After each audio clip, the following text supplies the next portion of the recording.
Assalamualaikum warahmatullahi wabarakatuh. Ibu, bapak, hadirin pemuda-pemudi sebangsa setanah air dimanapun kalian berada. Tahu enggak? Kenal enggak dengan Rizik Syihab atau dan Bahar Smith? Saya yakin ibu-ibu, bapak-bapak, hadirin pemuda-pemudi sebangsa setanah air kenal dan tahu pada Rizik Syihab dan Bahar Smith. Kalau menurut saya, Rizik Syihab ini nggak pantas disebut sebagai Habib. Kalau menurut saya, Bahar Smith ini tidak pantas disebut sebagai Habib. Bu, setuju enggak? Bapak-bapak hadirin pemudi muda sebangsa setanah air, setuju enggak? Alasannya adalah karena ilmu mereka ini masih mentah. Apa, Bu? Tadi saya bilang apa? Karena ilmu Rizik Syihab dan Bahar Smith ini masih mentah. Coba saja ibu. Kira-kira kalau bapak ibu hadirin pemuda-pemudi sebangsa setanah air belanja duren, kira-kira enak duren yang masih mentah apa duren yang sudah matang? Ayo. Jawab, Bu. Bapak-bapak hadirin pemuda-pemudi sebangsa setanah air, silakan jawab. Kira-kira kalau kita beli duren, enak yang masih mentah atau enak yang sudah matang? Ya jelas dong, enak yang sudah matang. Udah beli mahal-mahal, dibuka sudah matang, enak, lezat, nikmat, kareut, aduh, sekali dimakan, wah, wow banget, menyehatkan, bergizi, membuat hati kita senang. Udah beli mahal-mahal ternyata nikmatnya luar biasa. Tapi kalau kita beli yang pahit, udah beli mahal-mahal, ternyata durennya mentah. Yang kita beli mentah, maka kita pun jadi marah, Mas. Dongkol. Ketika kita nikmati pahit, bikin tenggorokan ini gatal, muntah-muntah. Dirasakan gak enak, dimakan gak enak. Kalau kita terus-menerus mengkonsumsi duren mentah tersebut, maka duren yang mentah ini bisa menjadi racun bagi kita. Bahkan menjadi racun bagi anak istri kita yang memakannya. Artinya, kalau kita belajar agama kepada orang yang ilmunya masih mentah, dirasakan gak enak, direnungkan gak enak, diucapkan gak enak, diamalkan pun gak enak. Kalau kita terus mengkonsumsi, belajar ilmu dari orang-orang yang ilmunya masih mentah, maka ilmu tersebut akan menjadi racun bagi kita, menjadi racun bagi istri kita, menjadi racun bagi anak-anak kita, menjadi racun bagi masyarakat kita, menjadi racun bagi negara kita, menjadi racun bagi agama kita. Nah, lihat apa-apa yang sudah dilakukan oleh Rizik Syihab dan Bahar Smith itu, di mana ilmu mereka sudah menjadi racun bagi dirinya, bagi keluarganya, bagi masyarakatnya, bagi pendukungnya, bagi bangsa dan negaranya, bahkan jadi bagi agamanya. Dari 2014 hingga saat ini, kita sudah bisa melihat bagaimana para pendukungnya bisa menjadi lebih setan daripada setan, lebih binatang daripada binatang, lebih iblis daripada iblis. Na'udzubillah, summa na'udzubillah. Jadi nggak pantas disebut Habib.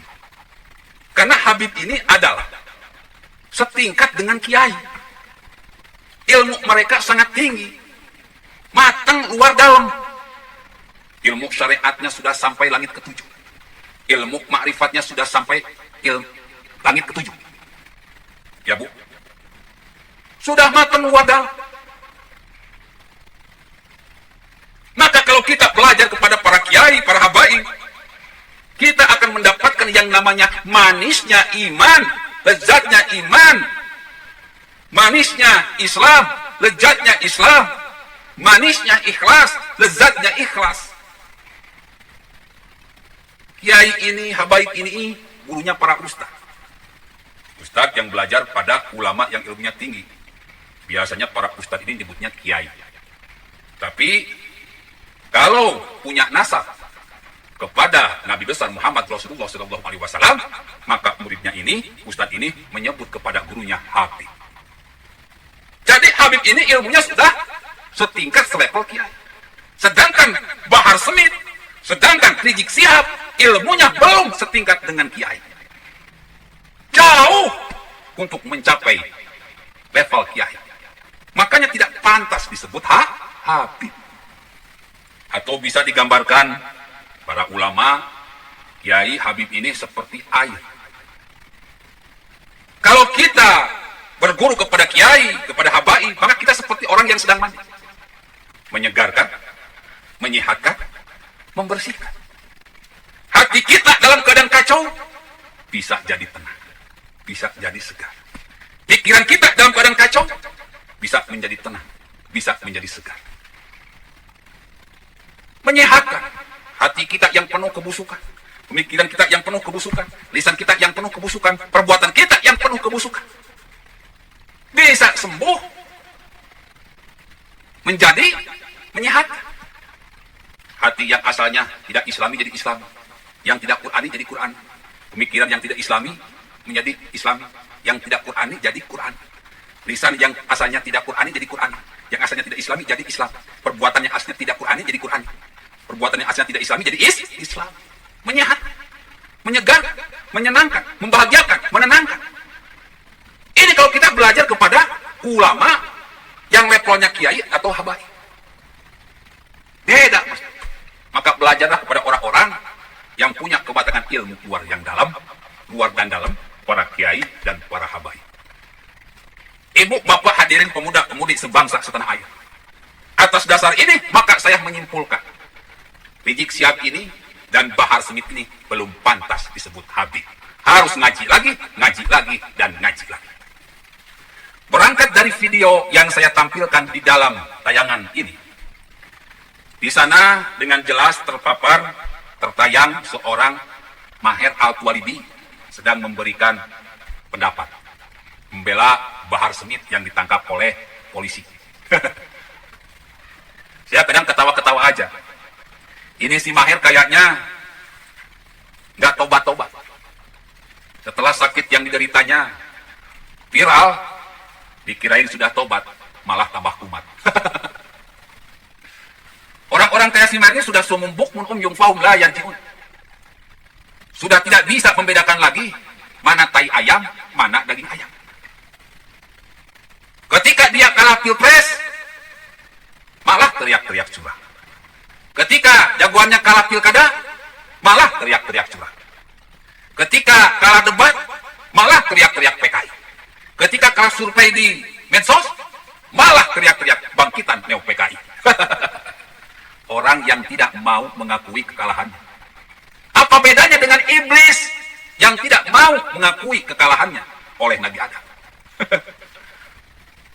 Jadi orang yang tidak mau mengakui kekalahan, jagoannya di pilpres dan di pilkada, ya iblis, Mas Bro.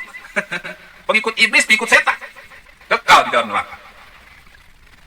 Ibu, bapak, hadirin pemuda-pemudi sebangsa setanah air, di dalam video tersebut dia memaparkan bahwa seolah-olah telah terjadi kecurangan dalam pilpres tersebut, di mana KPU membacakan keputusan yang mengesahkan bahwa Presiden Indonesia adalah Joko Widodo dan Kiai Haji Ma'ruf Amin.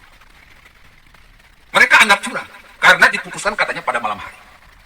Wajar, Mas Bo, kalau menurut saya keputusan pengesahan Presiden Jokowi dan Kiai Haji Ma'ruf Amin sebagai pemenang pemilu dilakukan di malam hari adalah wajar, karena agar terbebas dari desakan, tekanan, pengacauan, intimidasi dari mereka ini yang memang di siang hari terus-menerus bikin demo, bikin tekanan. Jadi alasannya jelas, wajar. Karena mereka ini, Maher dan kawan-kawan ini memang bajingan. Tidak mau mengakui kekalahannya, akhirnya terus bikin keributan, provokasi, bahkan demo yang berujung kepada anarkis. Yang kedua, masalah G30 SPKI. Anggaplah film tersebut adalah benar adanya.